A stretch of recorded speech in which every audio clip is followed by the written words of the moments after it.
Magandang araw mga kaibigan, welcome back po sa aking channel. Nandito naman po tayo, nagbabalik. Kasi po medyo matagal-tagal tayo hindi nakapag-upload ng video mga friends. Dahil sa naging masyado tayong busy sa mga gawain natin, sa ating mga ginagawa sa buhay.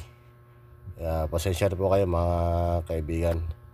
So ngayon mga kaibigan, papakita itong gumawa naman ako ng isang double deck na ang tawag ko dito mga kaibigan ay removable double deck. Kasi pwede mo siyang kalasin at saka ikabit na sasalpak mo lang. Kumbaga hindi naman na kailangan itornilyo, hindi mo na kailangan welding. Kumbaga isasalpak mo lang siya. At nagpapasalamat din ako sa nagpapagawa nito, na shoutout pala kay Pangulong Umi Katilo ng Pangulo namin sa Panyocan West. Siya po ang may-ari ng double deck na.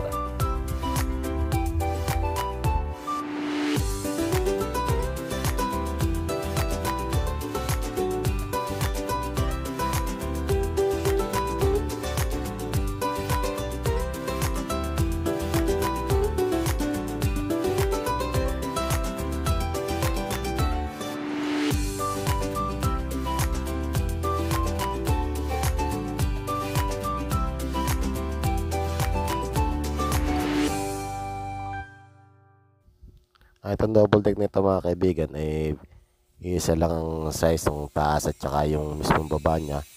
Parehas lang, single bed lang. Bali ang sukat nitong ating lapad ng ating double deck ay 38 inches ang pinangalapad niya.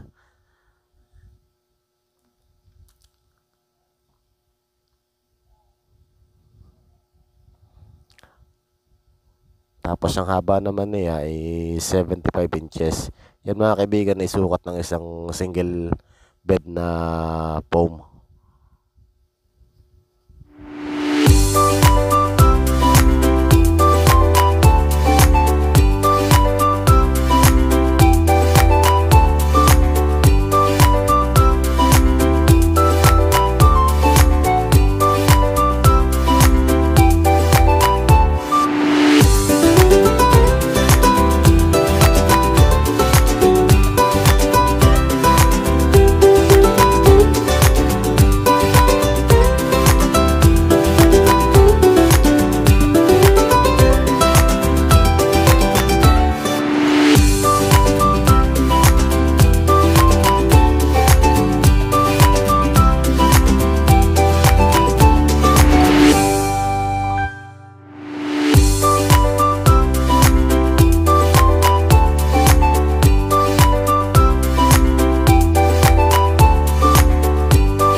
Yan, pagkatapos natin mag-frame ng yung ating bed, so puputol naman tayo ngayon ng pang bridging natin. Bala ginamit natin din yung tubular nga pala na sa ating double deck na yan ay 1/2 by 1.8 ang kapal, tapos ang ating bridging naman ay 1/1 by 1.8 din ang kapal. So kahit maliit tingnan yan, pero makapal naman yung ating ginamit na bakal dyan, kaya matibay din.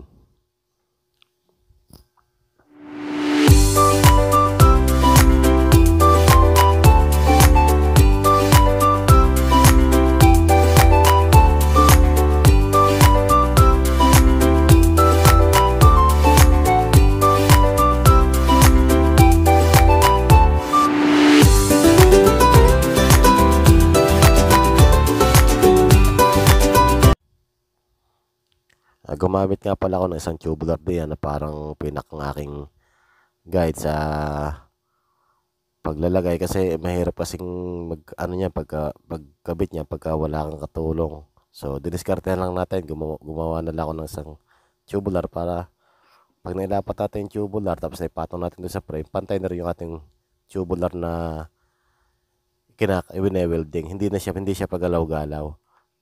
Kaya hindi tayo mahirapan mag welding ng ating ikinakabit na bridging ng double deck natin.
Pagkatapos nating weldingan, i-grind na natin yung ating mga winelding. Lilinisin natin yung ating winelding.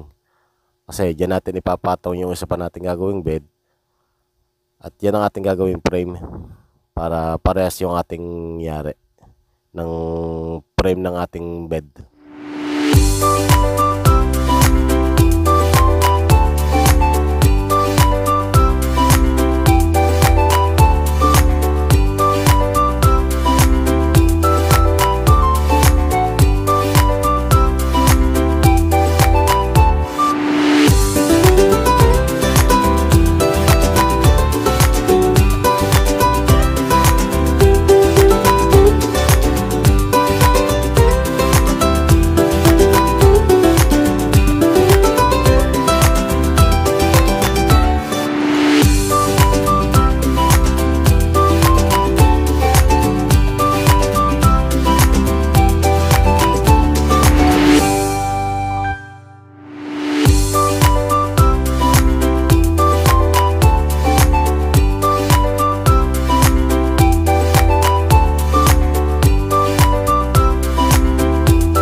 ang gagamitin kong paa do sa ating double deck na isusuklot o baga ipapasok dun sa pinakang poste ng ating double deck. Bali, kinat ko lang siya ng pa-triangle, tapos 4 inches ang haba. Ang tubular na ito ay bali 1 and 3/4 by 3/4 lang ang pinakang kapal para eksakto siya doon sa isang 1/2 na tubular. Kapag isinuot mo, eksakto lang siya.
Dito naman sa poste ng ating deck, nag-cut din ako ng tubular na pa-triangle. Diyan natin nasusuot yung pinakaginawa natin kanina na pa-triangle na 1 and 3/4 by 3/4 na tubular. Diyan natin siya isusuot sa pinakang ng poste na yan. Bali, ang taas nga pala ng ating bed na yan sa unang step ng ating bed, bali 30 cm lang po siya simula po sa flooring. Then after po do sa second floor po ng deck ay 90 cm po yun. 90 cm po, ilalim po yun ng pinakang tubular natin. Bali 95 po ang ibabaw niya, galing sa ibabaw ng ating first floor ng deck.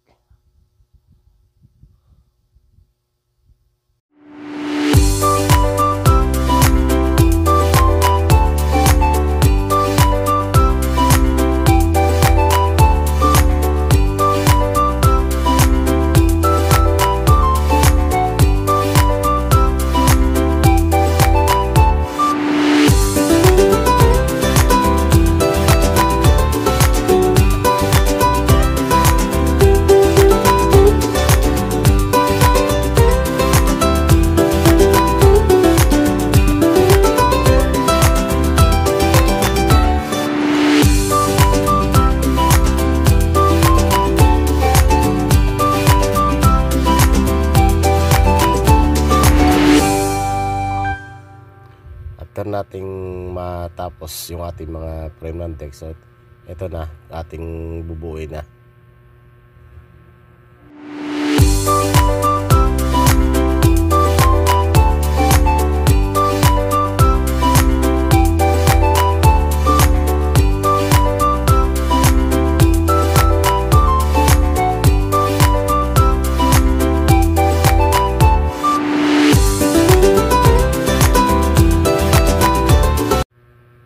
Ito na nga nangyari ng ating double deck, kaso wala pa siyang plywood kasi pipinturahan muna natin siya bago natin siya sahigan ng plywood. Maraming salamat mga kaibigan sa inyong panonood, at huwag sana kalimutan mag subscribe at mag like, mag comment, mag share. Maraming salamat mga kaibigan, sa susunod muli.